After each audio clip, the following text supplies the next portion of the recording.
into your eyes, I see we're out of time. I guess no one's to blame, nobody crossed the line. I guess we couldn't see, somehow we couldn't feel. Maybe we rose too fast, maybe we got too high. But I remember days I wonder. My name is Catherine McGee and I was one of the producers of Small Things Like These. We weren't initially sure we'd be able to go to New Ross, and Colm Nolan, the location manager, Paki Smith, who was the production designer, and Tim Milon, the director, they went down to have a look at New Ross just to kind of get a sense of it. And then they said to me, you have to come down and see it. When I went down with them, I remember getting out of the bus and walking around the streets and really understanding that Claire had entirely written the book for New Ross. Like every street, the hills, the bridge, the crows, everything was essential. So we kind of went back to the drawing board then and we thought, right, we really have to make it work here. Seeing New Ross getting turned into a film set was really cool, and it was really weird to see a Christmas tree in the middle of March. And it was really different to see like New Ross like when it was in the olden days. We had no idea how big this was going to be for the town or how big it was going to be in terms of a film. We had originally heard in 2022 that they were going to come to New Ross and there was going to be a film made. We didn't understand how big it was going to be until the locations manager arrived in January. As she said, she was always the first to arrive, the last to leave. We very quickly got to realise the entourage that she was bringing with her, the importance of the film, the people who were involved in the film, like Matt Damon and Ben Affleck, and obviously Cillian Murphy. It became a buzzword in the town, I suppose, in New Ross, to say it's great for the town, and it was great for the town. I think we all felt like rock stars, to be quite honest. It was a tough storyline, and it was a tough story that we were bringing to a town, but it was just fantastic. It was really open. It was very much a community-based movie, if there's such a thing, because everyone got behind it. Everybody was super happy to participate in any way they had, any way they could. So when I say community, I think everyone from residents on streets to people who could provide us the action cars. Ger Keelty, I remember him well, looking for the vintage cars and stuff. So it was a great professional experience. We supplied lots of cars from the 1980s. The Ford Fiesta here was used in a few scenes. To have New Ross into a movie set, I was around in the 1980s, as you can imagine, right?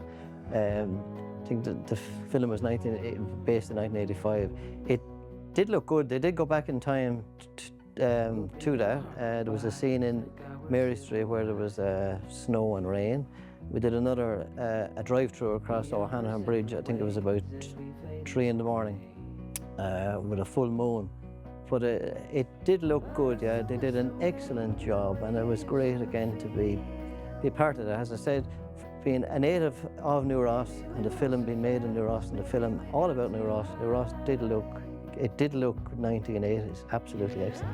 So they did a lot of the filming up on Michael Street, that's where I grew up, and it was cool to see that they closed down a lot of the town and done up a lot of the places and kind of brought it into that 1980s era, which was really cool. A lot of my neighbours were involved in it. So there was a massive Christmas tree just right here, and they had painted all these shops here, redone them to kind of give them like a 1980s feel. I was literally stood probably right there, actually might have been right here. So I stood somewhere right here as they were filming, and then there was a choir set right in front of us. There was about 30 girls standing there, and then they had a priest and a nun standing up there.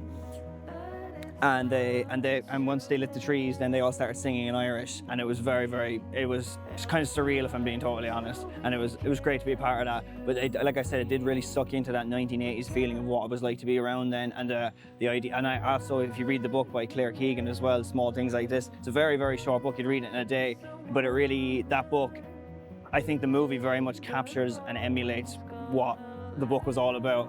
about the struggle of Bill Furlong having to go through these like internal decisions, and it basically takes place, I think it takes place over the course of like 36 hours, and the movie does feel like that as well. Even though we shot for, I think 2 weeks or something, or a week and a half altogether, it did feel like it felt like it did feel like it was all pushed together over a 36-hour sequence, we'll say. So that may give it this kind of quickness and this excitement to it as well.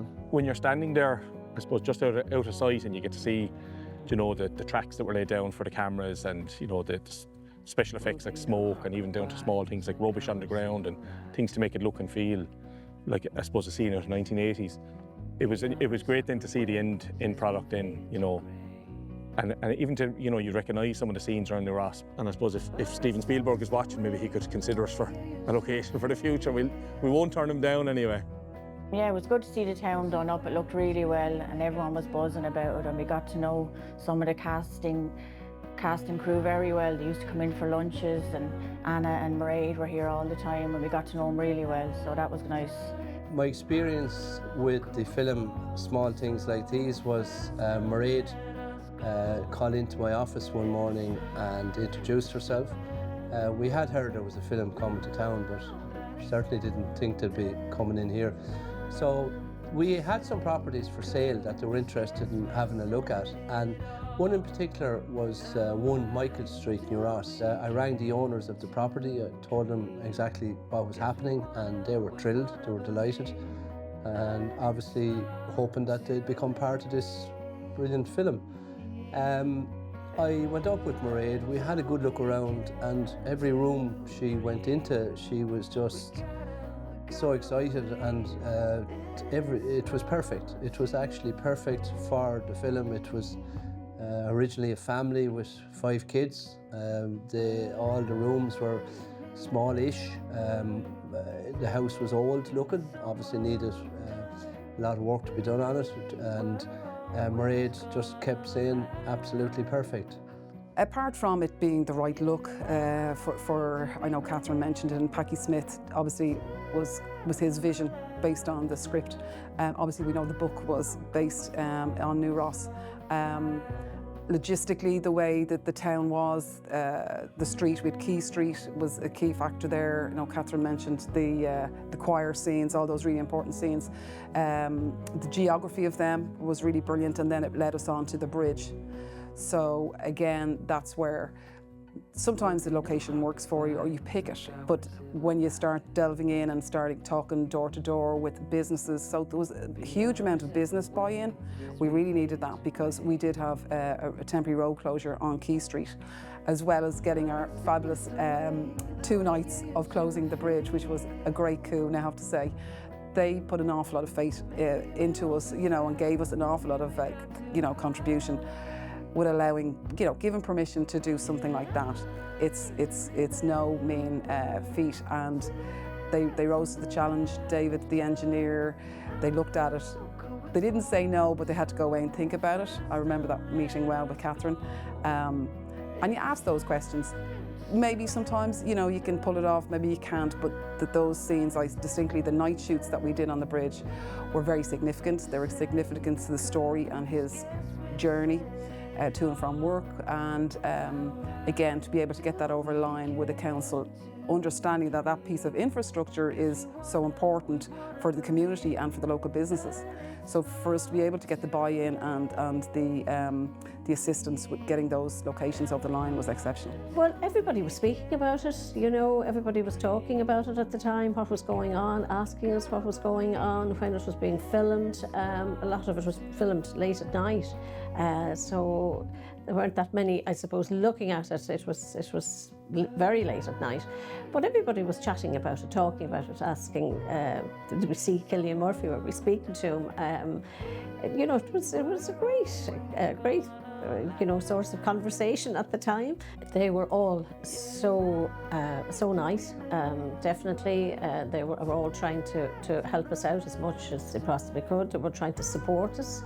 They were trying to buy in the shops during the day and support us. Be it a few, you know, bits and pieces from Mr. H's, but they were the crew, I have to say, were absolutely excellent, and they tried their best. And obviously it was great for New Ross. You know, I mean, they were staying local, they were spending local, they were in and out to restaurants and coming in buying. I think we had one guy that came in and bought a pair of long johns in Mr. H's to keep himself warm. So it was all good for the town, and definitely brought a great buzz, a great stir around the place, you know. But I'll always remember the very first day that some scouts arrived, looking around at the town, and they arrived all together, and it was like lashing rain, and they had all their big heavy gear on and their vests, and they arrived just looking for coffees. That's all they wanted, and they all looked very sheepish because they didn't know us and we didn't know them at the time, but we got to know each other and we all became very good friends. I think for the town it was absolutely brilliant because they brought all those extra people in. There was a lot of extra food being made, coffees, people buying stuff. I think in nearly every shop or every restaurant, or everybody got a little bit of what was going on. It was very exciting to be part of small things like these because I had never been part of anything like this before, and it was just the unknown, and it was sort of scary going there on the first night, and you weren't supposed to talk about what this was all about or where the venue was for it to meet up, and so you couldn't really talk to people about it and say, you know, are you in this or whatever. So it was great to see all the many faces that I knew when I arrived there. There was so many extras used on one of the nights where we were there for the Christmas scene, and there was at least 300 of us, if not more. And we had to be there like for 4 o'clock in the afternoon. It was a nighttime scene. So the recording on that night didn't start till about 9 o'clock, 10 o'clock, but it actually did take that length of time for all of us to be dressed and also to feed us, and then to get us out, get all our final photographs taken, and then to go down to the holding area, which was near the actual site where they were going to film for the night.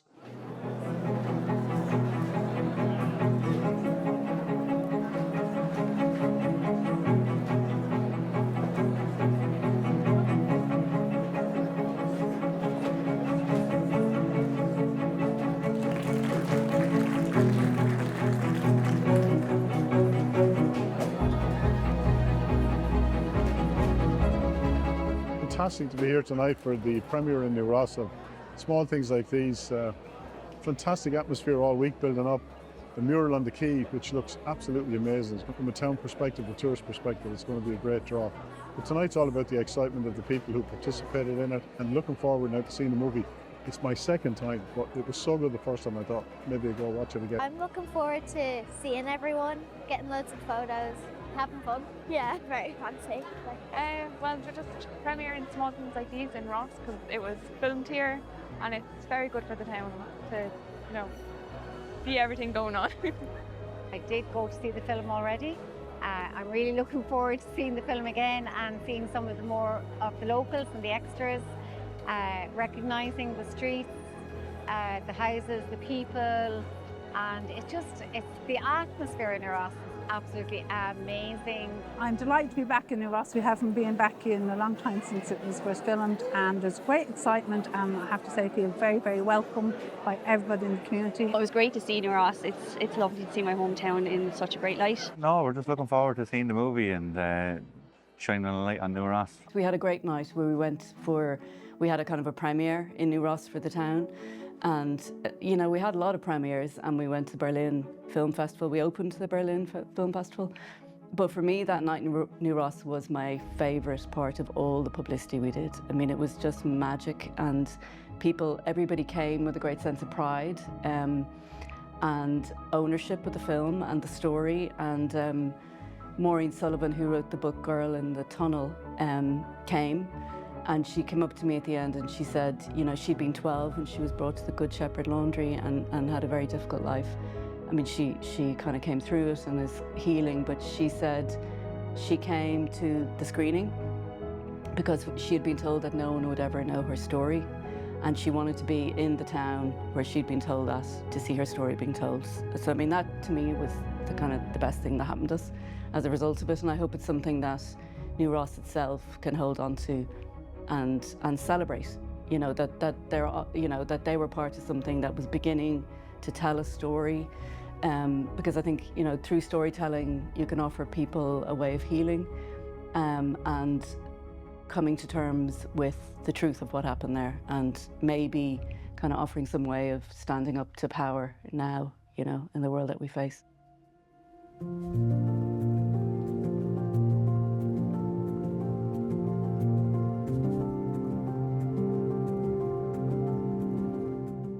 We've walked in the footsteps of Cillian Murphy. We've dealt with some of the issues, the literature, the meaning, the message, the interpretation, and the facts and the fiction. We took part today in the first tour of Small Things Like These. It was absolutely brilliant. The whole tour was magnificent. We saw New Ross on a beautiful, bright, sunny day, not anything like in the film. But it was nice to see different areas that stayed in my mind. The girl being carried and, you know, the shoes in the shop. And it was lovely to see these things in reality.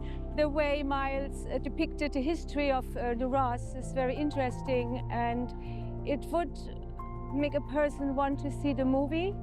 I've been providing themed walking tours here in New Ross for the last 10 years. Today we're here at the site of the Good Shepherd Convent. One of the numerous locations where the film was shot in the town. The film is based on an institution that existed here in New Ross from 1861 up to 1967.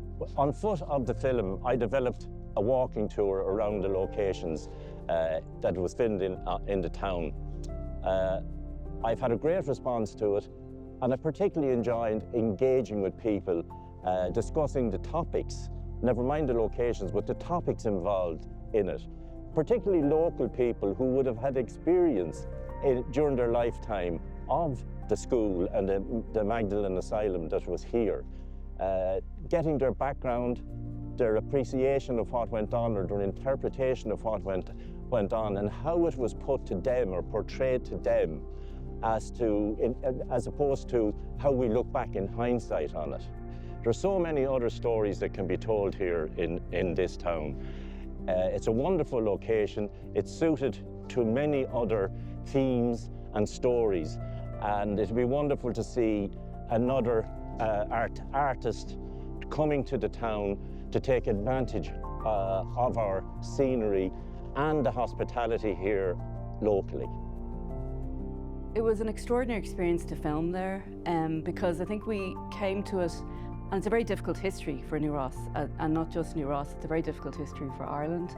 And New Ross happened to be the focus of this book because that's where the Good Shepherd was. So you kind of came to the town thinking, how are people going to respond to this? This is a difficult legacy. It's something that people had begun to talk about in Ireland, but, you know, found difficult to really address. So what I was overwhelmed by was the cooperation and support we got in New Ross. And I really felt like we were making it together as a group. And I feel like that sense of pride that people in New Ross had for the town and for their own story was something that, you know, as a community, New Ross should be really proud of. And it shows a great spirit, I think, in the community, and a great sense of being able to honour their own history and face up to it and move forward.